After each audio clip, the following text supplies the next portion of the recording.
бөгөөд энэхүү дурангууд маань хүний харааны алсалттай, ижил алсалттай авдаг учраас дүрсний гажиг үүсдэг байгаа. Тийм болохоор энэхүү дурангаар аль болох хүний хөрөг зураг аваад илүү тохиромжтой.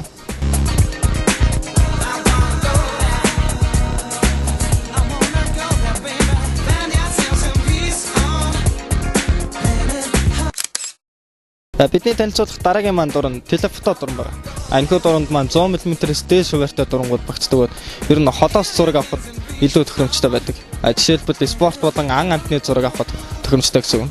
Тэгээд зурагт маань бас хол байгаа биетүүдийг нааж авдаг учраас зурагт маань алслалтгүй зургууд үүсдэг байна. За тэгэхээр энэхүү дуран маань зурагт ямар нөлөө үзүүлж байгааг одоо харцгаая.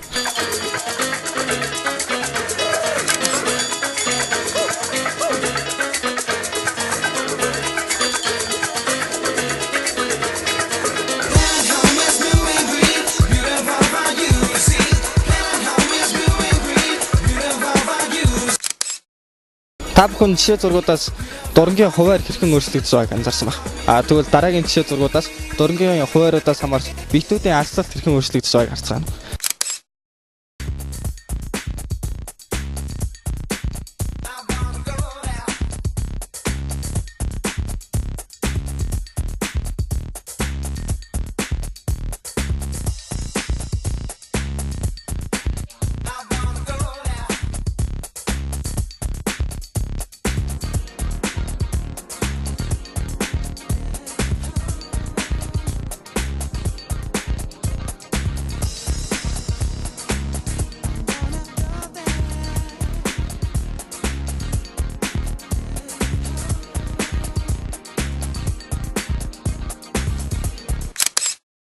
Мөн эдгээр дурангуудаас гадна тусгай зориултын дурангууд байдаг.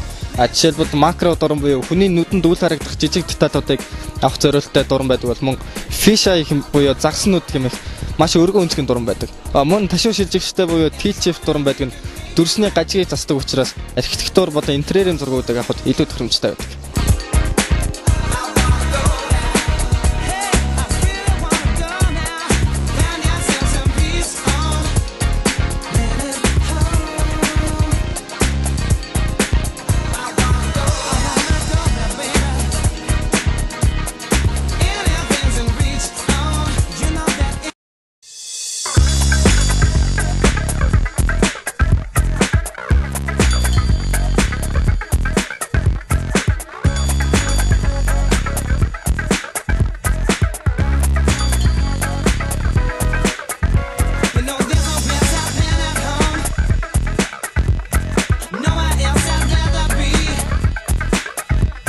Энэ удаагийнхаа хичээлийн булангаар та бүхэнд дурангийн талаар тодорхой хэмжээний мэдлэг өгсөн бахаа гэж найдаж байна. Дараагийн хичээлийн булангаар та бүхэн юу мэдхийг хүснэ бидний Facebook хаягаар илгээгээрэй.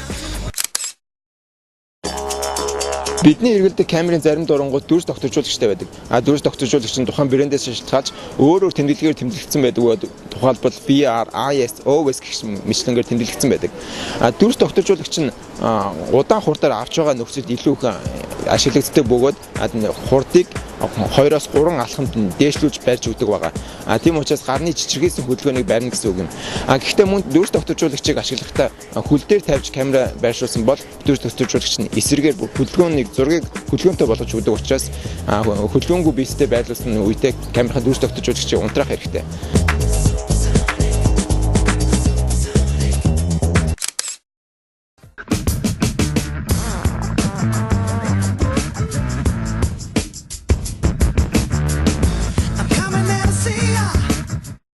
За энэ удаагийнхаа гэрэл зургийн нэвтрүүлгийн ярилцлагын болон гамма агентлагийн гэрэл зурагч даваа нямыг өөрчилсөн байна. Тэгэхээр энэ өдрийн өмнө даваа. За энэ юуны өмнө эхлээд өөрийгөө танилцуулах анх хэдэн жилийн өмнө яаж гэрэл зураг сонирхож эхэлсэн, ямар камертайсан тохиолдол. За намайг давааны өдөг одоо гамма агентлагийн гэрэл зурагчин зураглаач.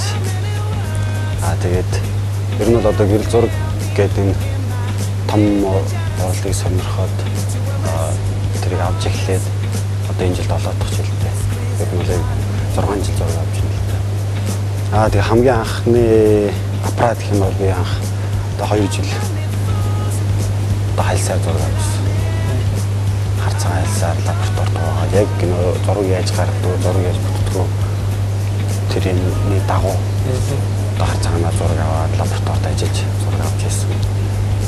Тэгээ яг хамгийн анхны өөрийн аппарат гэх юм бол одоо Canon EOS 1 гэж хэлсэн аппарат. Тэгэхээр яг гэрэл зурагт анх яг яаж хөл тавьчихсан юм бэ?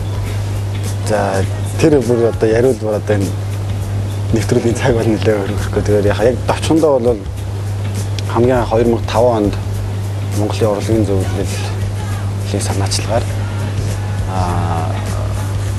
Их Британий хүүхдийн ивэг сан гэж тэр үед байсан. Одоо Японы хүүхдийн ивэг сан болсон. Энэ хоёрын одоо санхүүжилтээр хүүхэд ба дурны төсөл гэдэг одоо манай гэрээнд хэрэгцсэн. Тэгээ тэр төсөлийн одоо хамгийн анхны одоо эсэгч нь болж одоо тийм харцаанаар тэр төсөл нь өөрөө харцаанаар гэрэл зураг ингэж яадаг бүх материалыг базан цаанаасаа хийсэн л та. Тэгжил анх гэрэл зурагт одоо хөл тавьсан гэх юм уу. Тэгэхээр тэр нөгөө хүүхэд ба дурны төслөөс нь танаа энэ тэр нөгөө Бямбачаар инженаас бас гарч ирсэн шүү дээ. Та нар яг нэг төгсөлт авах нь. Инженаас нь зүгээр яг нэг төгсөлт нөгөө хүүхдүүд нь бол яг дараагийн хүүхдүүд. Тэгэхээр яг тэр хүүхэд ба дурны төслийнхаа тухай жоохон дэлгэрэнгүй. Манай хүүхэд ба дурны төслийн багш одоо миний багш Туяа гэж хүн байдаг. Маш сайхан. Одоо миний одоо ганц ч явахдаа ерөнхийдөө миний яг үнэлж хайрлаж явдаг багш нарын нэг хамгийн анх одоо гэрэл зургийн дагаа үсгийг заасан. Багш одоо миний хайртай багш, бич багшийн одоо хайртай шавн. Тэгээд манай яг тийм сургалтын хувьд гэх юм бол манайх чинь жилийн хугацаатай үргэлжлэдэг төсөл одоо тийм сургалт авах хүүхдэд яг гэрэл зургийн тийм уралгаар дамжуулж өөрийнхөө үзэл бодлыг хүнд илэрхийлэх. Тэгээд дээрэс нь зөвхөн одоо сүүлийн яаж байгаа тийм дижитал техник хэрэгсэл биш. Зөвхөн яг бүр ингээд өөрөө зураг аваад өөрөө явж ямар зураг яаж хүнд илэрхийлэх гэдэг юу хэлэх гэдэг гэдгээ өөрөө зураг явж аваад тэрийгээ өөрөө одоо авсан зургаа өөрөө хайлсаа боловсруулад лабораторид зураг угаагаад ингээд ийм шат дамжлагтайгаар л ерөөхдөө яг матер одоо төслийн үр дүн нөгөө одоо зорилго нь бол тэр байсан л да. Хүүхэд яг өөрийнхөө юу бодож санаж байгаа тэрийгээ илэрхийлэх, зургаар илэрхийлэх. Тэр нь бол одоо маш биднэрт одоо хөгжиж гэдэг юм уу тийм боломж байсан. Хараад хад яг одоо оны шилдэг гэрэл зураг гэж шагналгаар болох шилдэг гэрэл зураг шалгаруулдаг. Тэрнгээр шалгарч байгаа ер нь ихэнх гэрэл зурагчид манаас тэр хүүхэд ба дурын төслөөс гарцаасан байдаг шүү дээ. Тийм ер нь бол яг зүгээр гол одоо юу гэдэг даваа тал нь яг ерөөсөө яг тэр л дээ нөгөө яг гэрэл зурагч нь яг гэрэл зураг явж сурнаа гэрэл зургийг яг юу мэдчих яг одоо хайлсаар зураг аваад тий одоо харцаа хайлсаар шүү дээ одоо зураг яаж бүтчихин зургийг одоо юу гэдэг адаглаад хайлсаар зураг авч ингэж чи одоо дижитал шиг ингээл тий дараад ингээ өнгөрөөд шууд авсан зураг харангуут энэ жоон гэрэл нэгтцсэн байна багтцсан байна хот өгцөө жоохон нэг чи ингээд тийгээ шууд харж явах тийм нэг хянах юу байхгүй зөвхөн л одоо яг өөрийнхөө цэвэр мэдрэмж тий тэгээд авъя гэсэн юм яг тоочны 1 2 дараа тий тэр нь айгүй их даваа талтай одоо хөгжих нэг айгүй том ашиг тий тэгээд яг тийм оны шилдэг гэрэл зургийг одоо янз бүрийн гэрэл зургийн уралдаанд бол яг ер нь бол maaхан жижигтэй оролцдог тэр нь ч бас яг нөгөө төрөнийтэй холбоотой тэгээд яг манай яг тийм хүүхэд ба дурны төслийн нэг юу нь бол тэр сургалтанд нэг хүүхэд нэг ээлжиндээ 10 хүүхэд гэдэгтэй одоош бараг 70-80 хүүхэдтэй төгссөн. Тэрнээс яг гэрэл зургаар ч гэдэг юм уу одоо Монгол гэрэл зургийн сургууль байхгүй гэрэл зургаа биш юм аа гэхэд нэг зураглаач гэдэг юм оператороо явсан за нэг 7-8 хүүхэд байгаа. Тэгээд манай тэр цаад байгууллагын юу нь болоод ирэхлээр энэ сургалтанд суучаад төгсөөч заавал чи гэрэл зурагч юм бол гэж байгаа юм биш. Яг миний төрөний хэлдгээр зөвхөн л хүүхдээ өөрийг хөгжүүлэх гэрэл зураг гэдэг энэ уралгаар дамжуулаад юу хэлэх гээд байгаа юм бэ гэдгийг ер нь хүнд хэлчихээ гэсэн тийм байна. Яг зүгээр яг өөрийгөө хөгжүүлээд өөрөө яг мэрэгчлээ сонгоод ингэх юм бол гэрэл зурагч юм уу зураглаач юм уу найруулагч юм уу тийм болж болох тийм боломжтой. Тийм боломжийг л бий болгож өгч байгаа. Тэгэхээр чи одоо энэ сургалтын суулныхаа дараа яг өөрийнхөө харах үндэсгээ олж авсан. Чиний ер нь зургаар одоо хүмүүст хэлэх гэсэн санаа ер нь юуг дамжуулж хүмүүст хэлхийг хүсдэг вэ? Зургаар. Яг ер нь яг би бас өөрөө боддоо ер нь яг энэ сургалтанд суугаад тэгээд анхнаасаа эхлээд ерөнхийдөө өөрийгөө өөрийнхөө одоо ямар зураг авах уу тэгээд ерөнхийдөө олцсон юм шигтэй одоо эргээд харахад тухайн үедээ бол яг адилхан гэрэл зураг гэж яг ерөнхийдөө яг юу чинь гэдэг юм яг тухайн үедээ яг нөгөө заалгаж ирсэн болохоор бараг ингээд арчвал бараг авчтай юм байна гэсэн ойлголтоос яг ингээд аваад ирэхлээр гэрэл зурагч нь бас хэцүү байм байт юм байна те зөвхөн дарсан болгон зураг болчихдгүй юм байна гэдгийг ойлгоод тэгээд